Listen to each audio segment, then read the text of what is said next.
শান্ত ও ধীরগতির শহর হিসেবে পরিচিত খুলনা এখন যেন যানজটের নগরীতে পরিণত হয়েছে। প্রতিদিন সকাল থেকে রাত পর্যন্ত নগরীর বিভিন্ন গুরুত্বপূর্ণ সড়কে দীর্ঘ সময় ধরে লেগে থাকে ট্রাফিক জ্যাম।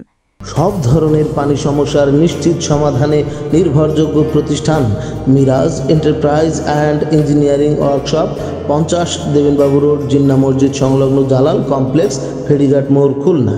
দৌলতপুর, নতুন রাস্তা, রয়্যাল মোড়, সোনাডাঙ্গা, নিউ মার্কেট, শিববাড়ি, ময়লাপোতা, ডাকবাংলা ও গল্লামারী সহ নানা এলাকায় এই জট নিয়মিত দৃশ্য হয়ে দাঁড়িয়েছে।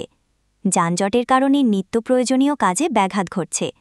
রাস্তায় যানবাহনের সংখ্যা বৃদ্ধি এর অন্যতম কারণ। দ্রুত কার্যকর পদক্ষেপ না নিলে পরিস্থিতি আরও অবনতির আশঙ্কা হতে পারে।